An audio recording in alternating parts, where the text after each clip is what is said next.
तो चलिए आज के सेशन को हम लोग शुरू करते हैं। तो यहाँ पे क्वेश्चन नंबर आपका 52 क्या कर रहा है इसमें ध्यान दीजिएगा। और आपका 51 और 52 जो है सेम टाइप क्वेश्चन है। तो यहाँ पे क्वेश्चन ये कर रहा है कि ए की जो आय है, ए की जो इनकम है ये बी से क्या है, दोगुनी है। तथा बी की जो आय है ये सी से 25% यानी 25% ये क्या है, अधिक है। यदि तीनों की औसत आय 9,500 रुपये अगर है तो ए की आय हमें बताना है। ठीक है, तो सबसे पहले यहाँ पे हमें ये देखना है कि टोटल यहाँ पे कितने पर्सन है। तो 3 है, ए बी और कौन, सी है। ठीक है, लेकिन यहाँ पे दो पार्ट में जो है इनका जो सैलरी है, जो इनकम है, कंपेरिजन करके दो पार्ट में कहा जा रहा है कि जो ए की आय होगी बी से क्या होगी, दोगुनी होगी। फर्स्ट पार्ट में ए और बी का कंपेरिजन किया जा रहा है। सेकंड पार्ट में बोल रहा है कि बी की जो आय है सी से 25% अधिक है, यानी सेकंड पार्ट में बी और सी है। तो सबसे पहले यहाँ पे ध्यान ये देना है कि दोनों पार्ट में कॉमन कौन है। ठीक है, तो दोनों पार्ट में कॉमन आपका बी है, तो बी को बीच में रखना है, एक तरफ ए को रखना है और एक तरफ सी को रखना है। ठीक है, चलिए राहुल कुमार, आप आवाज सुन पा रहे हैं मेरी?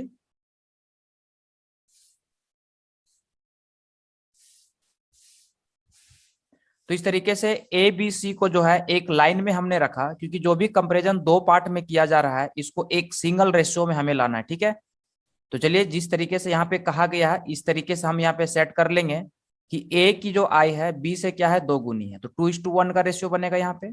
ओके, नेक्स्ट क्या है कि बी की जो आय है सी से 25% अधिक है। तो यहाँ पे फर्स्ट पार्ट में अगर देखा जाए तो यहाँ पे दो गुना, 3 गुना, 4 गुना इस तरीके का बात किया जा रहा है। बट सेकेंड पार्ट में ये जो है परसेंटेज में बात कर रहा है कि बी की जो आय है सी से 25% क्या है, अधिक है। ऐसे कंडीशन में आप यहाँ पे क्या करोगे कि जो सी की आय है, तो सी की जो आय है इसको 100 मान लोगे। ध्यान दीजिएगा, जब भी परसेंटेज में कहा जाए, कंपेरिजन किया जाए, तो यहाँ पे सी का मान लेंगे क्या, 100। तो बी की आय 25% अधिक है, इसका मतलब क्या होगा, 125 हो जाएगा। ओके, तो इस तरीके से अब इसको हम रेशियो में सेट कर लेंगे। तो ये कट जाएगा आपका 25 पार में, 25 पचे 125 और 25 चौके क्या, 100। अब हम क्या करेंगे कि जिग जैग लगाएंगे। जिग जैग लगाने पर 2 गुना 5 हो जाएगा, यहाँ पे 10, इधर 5 गुना 1 5 ही होगा, और इधर 1 गुना 4 क्या होगा, 4। तो इस तरीके से ए बी सी में जो भी इनका सैलरी है, इनकम है, दो पार्ट में कंपैरिजन करके यहाँ पे कहा जा रहा है इसको एक सिंगल रेशियो में हम ले आए हैं, जहां पे आपको वही चीज दिखेगा, जैसे कि ए की जो आय है बी से दोगुनी दिख रहा है, और यहाँ पे बी की जो आय है सी से 25% अधिक है। तो 4 का जो 25% होगा 1 होगा, और 1 अधिक जब हो जाएगा तो बी का हो जाएगा 5, यानी सारा एक रेशियो में हमें यहाँ पे मिल चुका है। आगे हमें क्या सर करना ये है, 4 कैसे लाए सर, इवेलुएट कर दीजिए ना थोड़ा सा। 4 आ गया कि 2 को 5 से गुना किए तो 10 आया, 1 को 5 से गुना किए तो 5 आया, और 1 को 4 से गुना किए तो 4 आया। जिगजैग लगाना। तो सर 25%, सर 25% को कैसे लिखे सर, 4? देखो बी की जो आय है सी से 25% अधिक है। ओके, तो सी का मान लिया 100, और 100 का 25% कितना होता है, 25% ही होता है। सर 25, हाँ। जब इतना अधिक हो जाएगा तो बी का 125 होना चाहिए। हम्म। अब इसको दोनों को फिर रेशियो में चेंज किए, 25 पचे 125 और 25 चौके क्या, 100। ओके, ठीक है इस सर। तरीके से 5 और 4 का यहाँ पे रेशियो बनेगा बी और सी का। अब फिर हम क्या किए, जिगजैग लगाए, तो एक सिंगल रेशियो में जो भी यहाँ पे कंपेरिजन करके इनका सैलरी का बात किया जा रहा है ये हमें मिल गया। यहाँ तक क्लियर है? हमें ए की आय निकालना है। तो चलिए यहाँ पे ए की आय निकालने के लिए तीनों का जो औसत आय दिया हुआ है, तो पिछला क्लास हम बताए थे कि जो औसत आय होती है, एवरेज सैलरी जो होती है, इनका फॉर्मूला क्या बनेगा, तो कुल आय यानी टोटल सैलरी बटा क्या, कुल संख्या, यानी कितने लोग यहाँ पे हैं।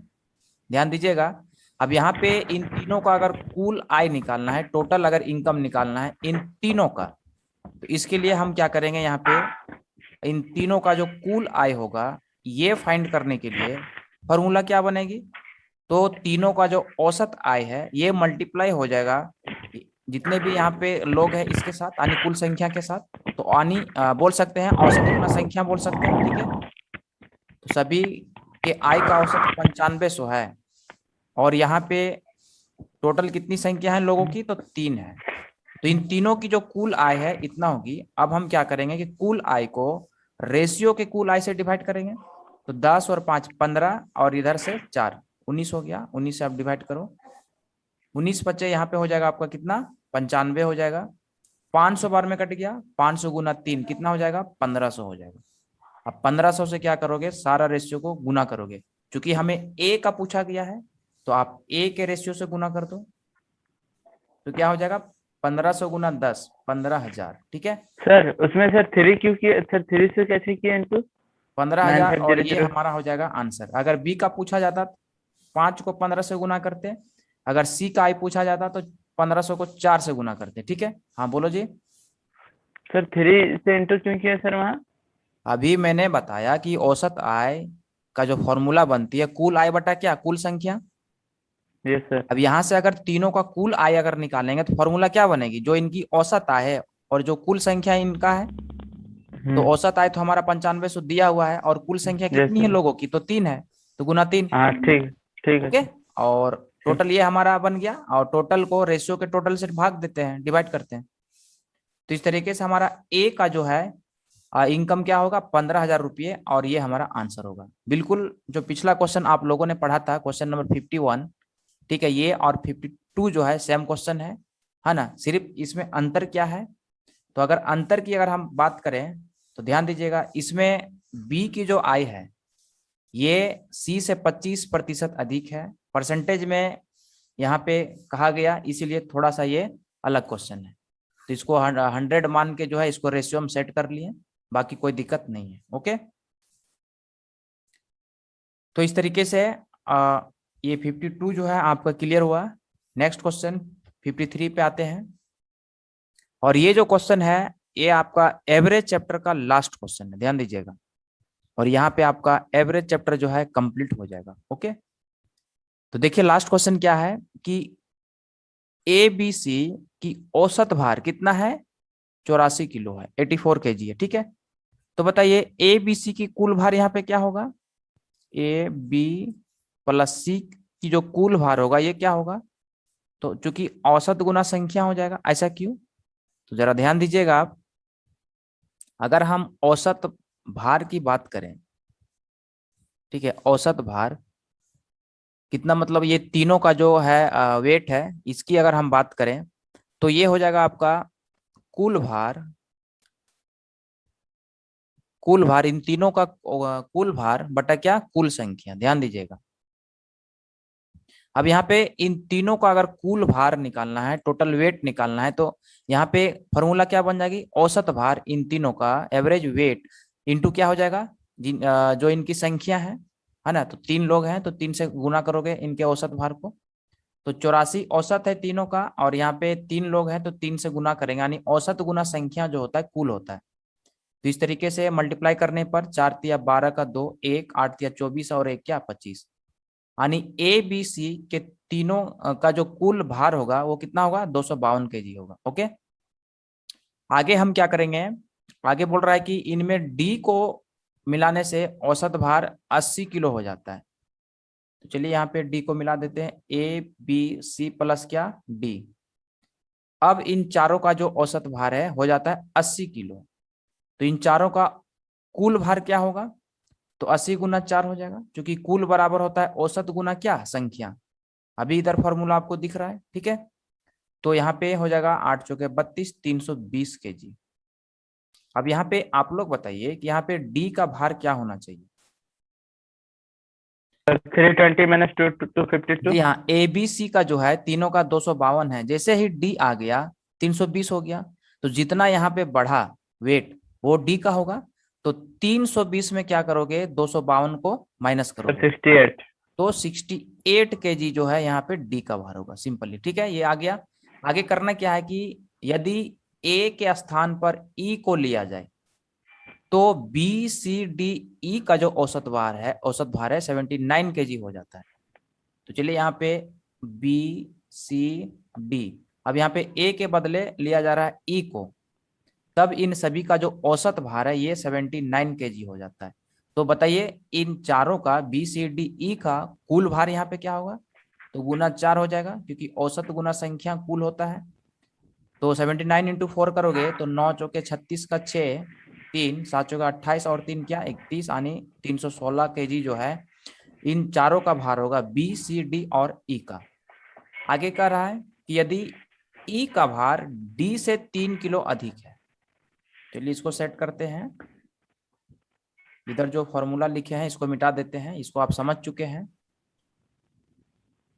ये आसान क्वेश्चन है बट थोड़ा सा बड़ा क्वेश्चन दिख रहा है, अगर सेट कर लेते हैं तो ये इजी क्वेश्चन है, ठीक है। अब यहाँ पे बोल रहा है कि जो ई का भार है किसे डी से, ध्यान दीजिएगा डी से 3 किलो अधिक है, डी से 3 किलो अधिक है, ठीक है। यानी जहां पे से लगा हुआ रहेगा वहीं पे प्लस कर देने, ठीक है। तो यहाँ पर जो है हमें डी का जो भार है मिल चुका है 68 केजी, तो 68 लिखेंगे +3। इस तरीके से 71 केजी जो है यहाँ पे ई का भार हो जाएगा। 71 केजी जो है ई का भार हमें मिल चुका है। आगे क्या है कि ए का भार बताइए आप, ए का जो भार है यहाँ पे हमें निकालना है। तो ए कहाँ पे है, तो ए जो है जो फर्स्ट यहाँ पे सेट किए हैं ए बी सी का, सेकंड है ए बी सी डी का दिया हुआ है टोटल यहाँ पे वेट। तो यहाँ पे या तो फर्स्ट इक्वेशन या तो सेकंड इक्वेशन से हमें ए का भार मिलेगा। तो ध्यान दीजिएगा सेकंड इक्वेशन में अगर हम देखें तो यहाँ पे बी सी डी का अगर भार हमें मिल जाए तो ए का हम निकाल सकते हैं। यहाँ पे थर्ड इक्वेशन में देखिए बी सी डी का दिया हुआ है प्लस इसके साथ ई का भी भार है। तो चूंकि ई का भार हमें मिल चुका है कितना 71 केजी, तो यहाँ पे हम लिखेंगे B plus C plus D का जो भार होगा, चूंकि चारों का है 316, तो 316 माइनस ये जो ई का भार है ये माइनस हो जाएगा। तो बी सी और डी का यहाँ पे टोटल वेट हमें मिल जाएगा। तो 316 माइनस ई का भार हमें मिल चुका है 71। इस तरीके से 316 में 71 जो है 71 आप माइनस कर लो तो ये हो जाएगा आपका 5, और इधर हो जाएगा आपका 11 में ये 7, ठीक है। तो ये हो जाएगा 4 आपका, यहाँ पे बच जाएगा 245 केजी। ओके, तो बी सी और डी का जो यहाँ पे टोटल वेट अब होगा कितना होगा 245 केजी होगा। अब हमें जो है चूंकि ए का भार निकालना है, तो ए का भार निकालने के लिए हम क्या करेंगे, यहाँ पे जो सेकेंड इक्वेशन है इसको लेंगे, ठीक है। और यहाँ से अगर हम निकालेंगे ए का भार, तो चूंकि यहाँ पे सभी का 320 केजी भार है, 320 केजी अगर हम माइनस कर दें जो हमारा बी सी प्लस डी का भार है, तो हमें ए का भार मिल जाएगा। तो 320 में हम माइनस करेंगे, तीनों का भार कितना आया 245, इसको ठीक है 245 को माइनस कर लेंगे तो यहाँ पे 10 हो जाएगा, 10 में 5 माइनस करेंगे 5, इधर हो जाएगा आपका 1 यानी 11, 11 में 4 माइनस करेंगे तो 7, और ये 2 2 कैंसिल हो जाएगा यानी 75 केजी, ठीक है। तो इस तरीके से ए का भार जो है हमें मिल चुका है कितना 75 केजी। तो इस क्वेश्चन में क्या है कि सिंपली जो है आपको जैसा कहा गया, आपको स्टेप वाइज जो है इक्वेशन बनाते हुए इस तरीके से सेट करते हुए जो है आपको बनाने हैं।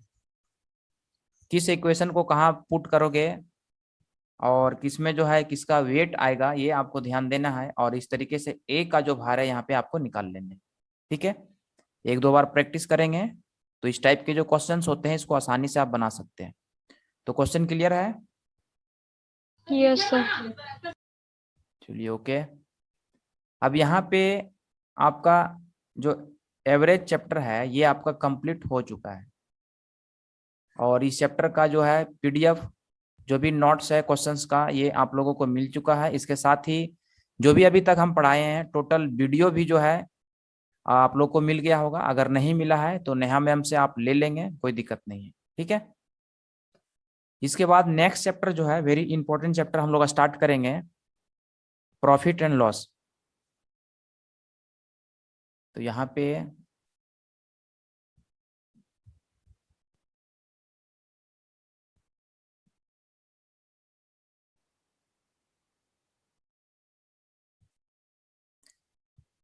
तो यहाँ पे स्क्रीन में जो है आप लोगों को दिख रहा होगा profit and loss chapter. Okay,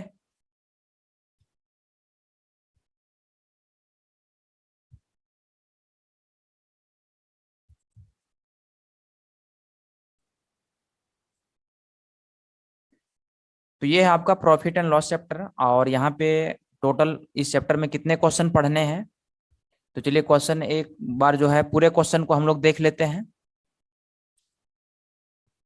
तो आप लोग को दिख रहा होगा 1 से लेकर टोटल जो है 52 क्वेश्चन इस चैप्टर में आप लोग को पढ़ने हैं। ठीक है, इतने क्वेश्चन अगर कर लेते हैं तो इस चैप्टर से कोई भी दिक्कत नहीं होगी। तो अब हम लोग आते हैं क्वेश्चन पे।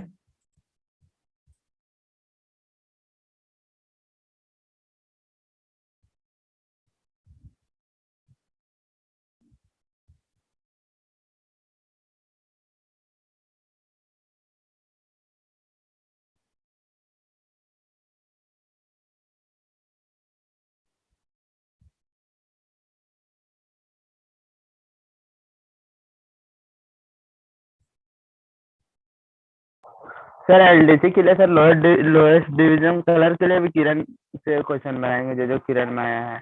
ठीक है, किरण पब्लिकेशन का जो बुक है ये हाई लेवल का बुक है, इसको अगर पढ़ेंगे तो लॉ लेवल के लिए कोई दिक्कत नहीं है। लॉ लेवल का क्वेश्चन तो आपका ऐसे ही बन जाएगा।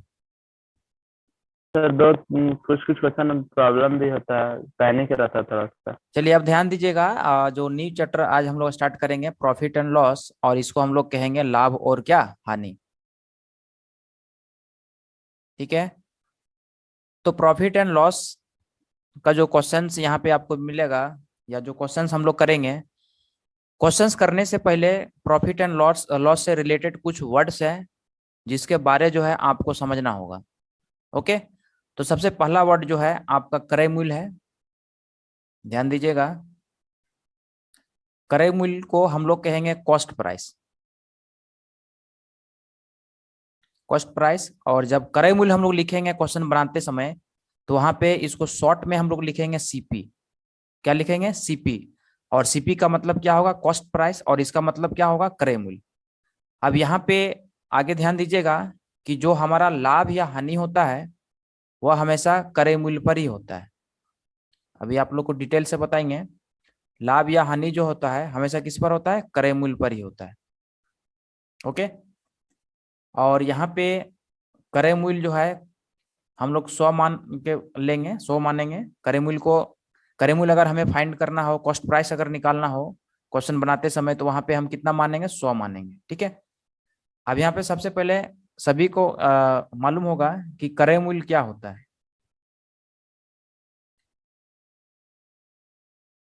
तो ध्यान दीजिएगा, क्रय मूल्य हम लोग किसे कहेंगे?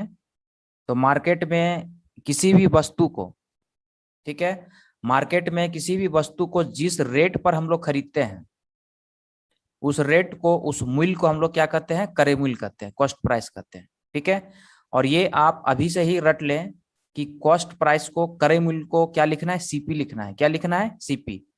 तो मार्केट में कोई भी वस्तु हो, उसको जिस मूल्य पर खरीदते हैं वह मूल्य क्या कहलाता है? हमारा क्रय मूल्य कहलाता है। तो क्रय मूल्य का मतलब समझ में आ गया होगा। दूसरा जो वर्ड है आपका वो है विक्रय मूल्य। ओके, ये आपका विक्रय मूल्य, और विक्रय मूल्य को हम लोग क्या कहेंगे? सेलिंग प्राइस कहेंगे। ये आपका सेलिंग प्राइस हो गया। और क्वेश्चन बनाते समय हम लोग शॉर्ट में क्या लिखेंगे? एसपी लिखेंगे। एसपी मीन्स क्या? Selling price. ठीक है, और विक्रय मूल्य को यहाँ पे कुछ नहीं मानना है, सिर्फ क्रय मूल्य को 100 मान के हम लोग चलेंगे। अब ये विक्रय मूल्य क्या है? तो मार्केट में कोई भी सामान आप खरीदें तो आपका क्रय मूल्य हो गया, और उस सामान को खरीद कर आगे उस सामान को जब आप बेचेंगे जिस मूल्य पर, तो वह मूल्य आपका क्या कहलाएगा? विक्रय मूल्य कहलाएगा, सेलिंग प्राइस कहलाएगा। ठीक है, तो यहाँ पे आपको ध्यान देना है कि सीपी, क्रय मूल्य को क्या लिखेंगे? सीपी लिखेंगे। विक्रय मूल्य को क्या लिखेंगे? एसपी लिखेंगे। ठीक है, जैसे ही एसपी वर्ड हम बोलेंगे आपको समझ में आ जाना चाहिए कि ये विक्रय मूल्य है। जैसे सीपी बोलेंगे आपको समझ में आ जाना चाहिए कि ये क्रय मूल्य है। ठीक है, चलिए नेक्स्ट क्या है? तो नेक्स्ट जो है एक है आपका अंकित मूल्य। ये आपका क्या है? अंकित मूल्य है। अंकित मूल्य जो है इसको हम लोग कहेंगे मार्केट प्राइस या मार्केट रिटेल प्राइस, इसे भी बोल सकते हैं आप। और इसको शॉर्ट में हम लोग क्या लिखेंगे, एमपी लिखेंगे, मार्केट प्राइस। कभी कभी जो है एमआरपी भी लिखा हुआ मिलेगा, जनरली एमआरपी ही लिखा हुआ मिलता है ना। तो इसका मतलब क्या है, इसको समझेंगे। एमआरपी का मतलब हुआ आपका मार्केट रिटेल प्राइस यानी अंकित मूल्य।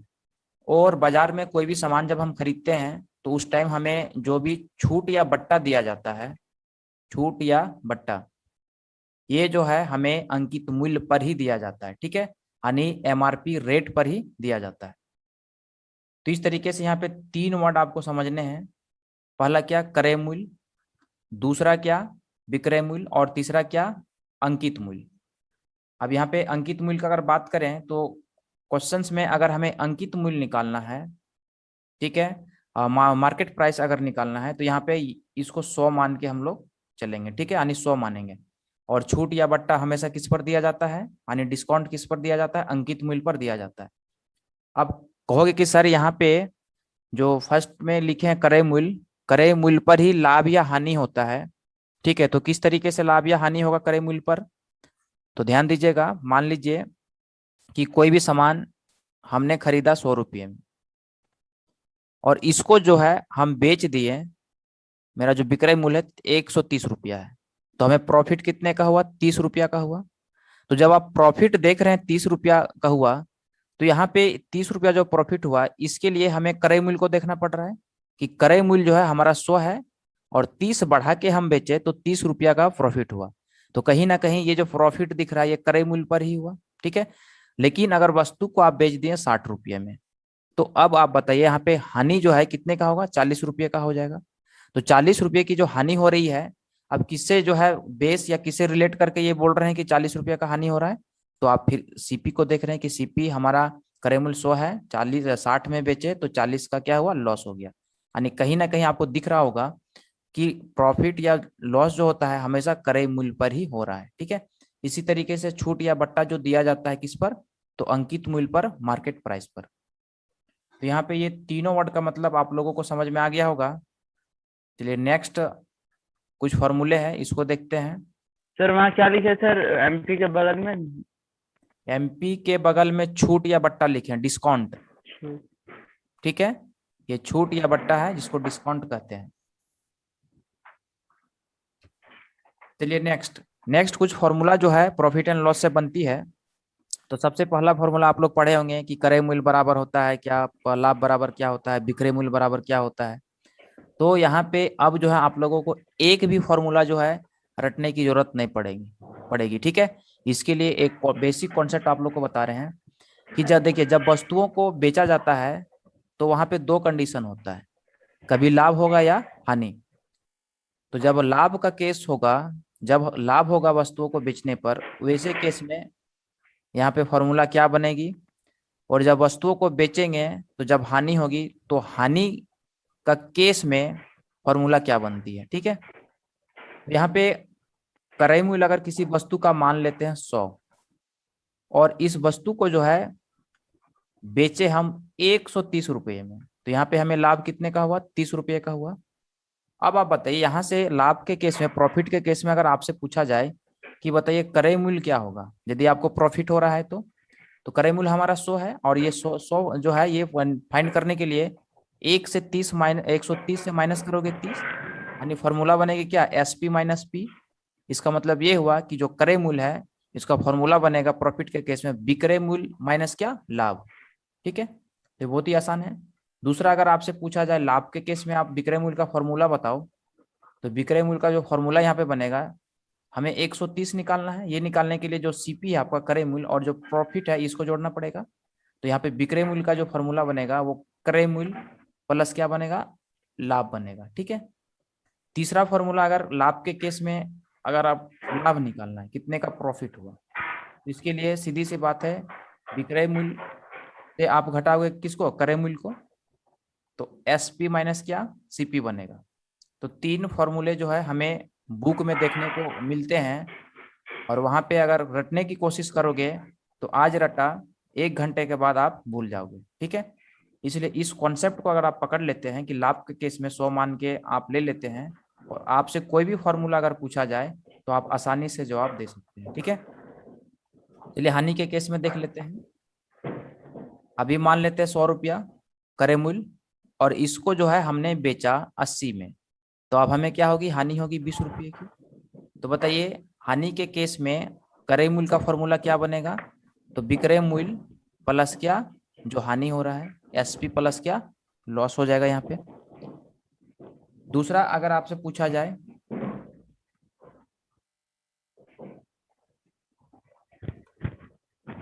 एक मिनट,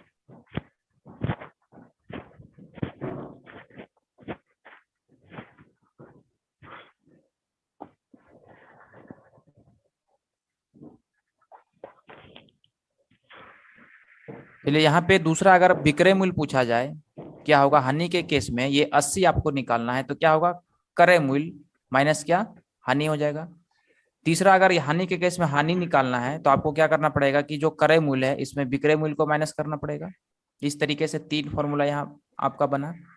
लेकिन यहाँ पे 3 फॉर्मूला जो आप लोग देख पा रहे हैं ये बहुत ही आसानी से हमने लिखा। ठीक है, इसमें कोई भी दिक्कत नहीं है, जरा सा भी रटने या दिमाग लगाने की जरूरत नहीं है। 100 मान के अगर आप लेते हैं तो आसानी से सभी फॉर्मूलों को आप लिख पाएंगे। लेकिन जब हम क्वेश्चंस बनाएंगे प्रॉफिट एंड लॉस का, तो इसी क्वेश्चंस को करते समय जो है जितने भी फॉर्मूला है ये सारी चीजें आपके दिमाग में सेट हो जाएगा, और सभी का जो है आसानी से आप वहां पे बता पाएंगे कि अगर हमें सीपी लेना हानि के केस में तो क्या होगा। इधर फॉर्मूला देखने की जरूरत नहीं पड़ेगी। ठीक है, तो चलिए अब हम लोग क्वेश्चन पे आते हैं। तो ये आपका बेसिक कॉन्सेप्ट हो गया कुछ प्रॉफिट एंड लॉस का। पहले कुछ वर्ड्स का मतलब समझना, शॉर्ट में क्या लिखेंगे इसको समझना, किस पे लाभ या हानि होता है, किस पे छूट या बट्टा दिया जाता है इसको समझना। इसके बाद जो फॉर्मूले बनते हैं इसको किस तरीके से लिखना होता है, ठीक है, या क्या होता है ये इसको समझना। ये आपका बेसिक कॉन्सेप्ट हो गया प्रॉफिट एंड लॉस का। और आगे जो है अब हम लोग क्वेश्चंस को देखेंगे। ठीक है, तो पहला क्वेश्चन आप लोगों को दिख रहा होगा। तो पहला क्वेश्चन करने से पहले आप लोग कंफर्म करिए कि आवाज क्लियर है। Yes yes sir. सर। चलिए ओके। और ध्यान दीजिएगा ये जो चैप्टर है इतना इम्पोर्टेंट है कि कोई भी एग्जाम आप ले लो, है ना, अगर मैथ से क्वेश्चन अगर पूछे जाते हैं उस एग्जाम में तो प्रॉफिट एंड लॉस से क्वेश्चन जरूर आता है। बहुत ही इंपॉर्टेंट चैप्टर है और इसको बारीकी से एक एक क्वेश्चन को अच्छे से आप लोगों को करना है ताकि एक भी क्वेश्चन जो है ना छूट सके इस चैप्टर से। ध्यान दीजिएगा यहाँ पे एक वस्तु को 25% लाभ पर बेचा गया, यानी एक आर्टिकल है उसको 25% के प्रॉफिट पर हमने बेच दिया। यदि उसे 150 रुपया और अधिक पर बेचा जाता, यानी जब हम जितने रुपए में बेचे उससे और 150 रुपया अधिक में अगर हम बेचते तो हमें लाभ होता है कितने प्रतिशत का, 30% का लाभ होता है। तो उस वस्तु का क्रय मूल्य क्या है, सीपी क्या है, ये निकालना है। ठीक है, तो ध्यान दीजिएगा यहाँ पे पहले वस्तु को जो है हमने बेचा 25% प्रॉफिट पर, लेकिन यदि 150 रुपया और अधिक पर अगर हम बेच देते हैं तो हमें लाभ होता है कितने परसेंट का, तो 30% का। तो 150 रुपया अधिक में बेचा गया तभी जो है 30% का प्रॉफिट हो रहा है। लेकिन अगर परसेंटेज में देखा जाए तो बताइए यहाँ पे कितने परसेंटेज का जो है प्रॉफिट हमें हो रही है, कितने परसेंट का प्रॉफिट हो रही है। तो सिंपली हमें डिफरेंस लेना है कि पहले 25% का प्रॉफिट हो रहा था अब 30% का, क्योंकि अब 150 रुपये अधिक में बेच रहे हैं तो कहीं ना कहीं हमें पहले से जो है हमें 5% अधिक प्रॉफिट हो रही है। तो ये 5% अधिक प्रॉफिट क्यों हो रही है, क्योंकि अब हमने 150 रुपया अधिक में वस्तु को बेच रहे हैं। तो ये 5% बराबर आपका हो जाएगा 150 रुपये। ठीक है, तो वस्तु का क्रय मूल्य क्या होगा, क्रय मूल्य हमेशा आपको 100% लेना है। तो 100% इज इक्वल टू व्हाट, तो यहाँ पे आप देख सकते हैं ये कितना गुना हो गया, 20 गुना। क्रॉस मल्टीप्लाई करने की जरूरत नहीं है, लेफ्ट या राइट साइड देखोगे या ऊपर नीचे, तो राइट साइड भी 20 गुना हो जाएगा ये। तो 15 दूना 30 और 2 जीरो। तो इस तरीके से यहाँ पे इस वस्तु का क्रय मूल्य क्या होगा, 3000 रुपये होगा, और ये हमारा आंसर।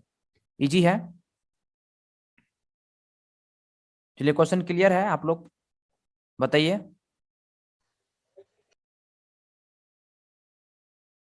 हाँ सर। Yes sir. चलिए नेक्स्ट क्वेश्चन की ओर बढ़ते हैं। देखिए यहाँ पे हम कोशिश कर रहे हैं कि चीजों को एक्स मेथड ना लेकर, है ना, चीजों को जो है ट्रिकी मेथड से समझाया जाए, जो भी क्वेश्चंस हैं, और शॉर्ट टाइम में क्वेश्चंस बन सके। तो आपको जो भी यहाँ पे बेस्ट ट्रिक की अगर हम बात करें, उस ट्रिक को यहाँ पे लिया जाएगा, उस ट्रिक से आप लोगों को बताया जाएगा, ठीक है। सिर्फ थोड़ा सा प्रैक्टिस करके 2-4 बार जो है आपको समझना है, ट्रिक को सेट रखना है माइंड में, और आपको इस ट्रिक के माध्यम से अगर आप बनाते हैं तो बहुत ही कम समय में क्वेश्चन का आंसर कर सकते हैं। देखिए नेक्स्ट क्वेश्चन क्या है कि एक वस्तु को 15% हानि पर मैंने बेच दिया, ठीक है, या बेचा गया। तो 15% जो है हानि पर बेचा गया। जब हानि का बात किया जाएगा तो वहां पे माइनस लिखेंगे। लेकिन उस वस्तु को 240 रुपया और अधिक पर बेचा जाता है, तो यहाँ पे 5% का प्रॉफिट हो जाता है। चलिए 5% का प्रॉफिट हो जाता है, ठीक है। तो बताइए -50% लॉस पर पहले बेचा जा रहा था, अब यहाँ पे 5% प्रॉफिट पर बेचा जा रहा है। तो बताइए परसेंटेज में अगर देखा जाए, परसेंट में देखा जाए, तो यहाँ पे कितने परसेंट का यहाँ पे इनको प्रॉफिट हो रहा है। तो आप देख सकते हैं पहले 15% यानी 15% हानि हो रही थी, अब 5% का लाभ हो रहा है। तो बताइए प्रतिशत में पहले से अब कितना प्रतिशत का लाभ हो रहा है। तो हम कह सकते हैं कि -15 और ये +5 है, 5 है, तो दोनों में डिफरेंस लो, तो डिफरेंस कितने होगा आप लोग बताइए। -15 और -10 कितने का, -10 का -10 -10 का डिफरेंस होगा, जो कि गलत है, ठीक है। जब भी माइनस और प्लस जो यहाँ पे संख्याएं रहेगी उसमें डिफरेंस जब भी लोगे तो जुड़ जाएगा। तो इस तरीके से 20% का डिफरेंस हो जाएगा। यहाँ पे 20% का क्यों हो जाएगा, तो ध्यान दीजिएगा। मान लीजिए अभी इसको, सर, ऐसा क्यों हुआ सर? सर देखो अगर अभी माइनस मान लो, प्लस है तो अभी डिफरेंस हम बोल यहाँ रहे पे हैं सर। खड़े हैं, देख लो इधर, अभी हम्म। यहाँ पे हम खड़े हैं। 15% हानि का मतलब ये हुआ कि 15 कदम हम पीछे चले गए, ठीक है। 15 कदम पीछे चले गए, लेकिन जब 5% का लाभ हुआ तो इसको चलिए मान के चल रहे हैं कि अब जो है 5 कदम हम आगे चले गए। तो बताइए पीछे गए 15 कदम, आगे गए 5 कदम, टोटल कितने कदम का अंतर होगा, 20 का होगा, हाँ या ना। अच्छा, ठीक है, ठीक ठीक है है। सर। तो उसी तरीके से यहाँ पहले उसको 15% का जो है लॉस हो रहा था, अब 5% का प्रॉफिट हो रहा है। यानी दोनों में जो डिफरेंस है वो 20% का अब रहेगा, क्योंकि -15 से ये बढ़ते हुए 20% आगे बढ़ाते हुए 5% पर पहुंचा, तभी ये 5% हुआ, ठीक है। तो जब भी माइनस प्लस में डिफरेंस लेना है, दोनों को क्या करोगे, जोड़ दोगे, और इस बेसिक कॉन्सेप्ट को हमेशा याद रखोगे। ओके। तो इस तरीके से यहाँ पे 20% का यहाँ पे डिफरेंस आया। तो ये 20% का जो डिफरेंस है क्यों आया, क्योंकि यहाँ पे उस वस्तु को 240 रुपया और अधिक पर बेचा गया था, जिसके कारण 20% का डिफरेंस आया, ठीक है। तो 20% बराबर यहाँ पे हो जाएगा 240 रुपये। तो वस्तु का क्रय मूल्य क्या होगा, तो 100% निकाल लो। तो देख सकते हैं ये लेफ्ट साइड देखोगे तो ये 5 गुना हो गया, तो राइट साइड भी देख लो 5 गुना करना है। तो 24×5 = 120 और 1 0, यानी इस वस्तु का क्रय मूल्य यहाँ पे होना चाहिए 1200 रुपये। ओके। चलिए नेक्स्ट क्वेश्चन की ओर बढ़ते हैं। एक वस्तु को 12.5% यानी 12.5% प्रॉफिट में बेचा गया। जब प्रॉफिट का बात करेगा तो प्लस लेना है, 12.5%। यदि उसे 280 रुपया कम में बेचा जाता तो 7.5% की हानि होती है। हानि कितनी की होती है, 7.5% की। तो दोनों में आप डिफरेंस ले लो। ये हानि तब होती है जब 280 रुपया कम में बेचा गया पहले से। तो यहाँ पे डिफरेंस हम लेंगे, तो आप बताइए 12.5 और 7.5 में कितने का डिफरेंस, ठीक है। तो जुड़ जाएगा प्लस माइनस में जब डिफरेंस लेना रहेगा तो यहाँ पे हो सर जाएगा 20। 20%, 20%। तो डिफरेंस यहाँ पे 20%, और इतना बराबर आपको लिखने हैं क्या, 280 रुपये, क्योंकि पहले से 280 रुपये कम में अब बेचा जा रहा है। यानी पहले का जो विक्रय मूल्य है और अभी का जो विक्रय मूल्य है उसमें 280 रुपये का डिफरेंस रहेगा। वही प्रॉफिट में, ये परसेंटेज में बात करें, परसेंट में बात करें तो 20% का डिफरेंट रहेगा प्रॉफिट में, ठीक है। तो इस तरीके से 20% = 280। तो यहाँ पे क्रय मूल्य निकालना है, तो 100% = 1 तो आप यहाँ पे देख सकते हैं कितना गुना हो गया, इधर से ले लो 5 गुना, तो राइट साइड भी 5 गुना कर सकते हैं। तो 1 0 पहले रख लो, 8 पचे 40 का 0 और 5 दूना 10, 4 क्या 14, 1400 रुपया हो जाएगा। ओके, तो इस तरीके से यहाँ पे क्रय मूल्य हमें इस वस्तु का कितना मिला, 1400 रुपये आया। ठीक है, चलिए नेक्स्ट क्वेश्चन जो है यहाँ पे ध्यान दीजिएगा कि एक व्यक्ति ने कोई वस्तु 10% हानि पर बेच दिया। ध्यान दीजिएगा, 10% हानि पर बेच दिया, इसके बाद 20% के कम मूल्य पर खरीदता है और 55 रुपया अधिक पर बेचता है, तो 40% का लाभ होता है। थोड़ा सा ये अलग क्वेश्चन है, फिर से आप लोग को लिंक दे रहे हैं। ठीक है, टाइम ओवर हो रहा है इस सेशन का, क्योंकि 40 मिनट का ही टाइम देता है जूम ऐप। तो फिर से आप लोग को लिंक देंगे और इस क्वेश्चन को समझाएंगे, क्योंकि ये जो क्वेश्चन है थोड़ा सा ये पहले वाले क्वेश्चन से ये अलग है। ओके।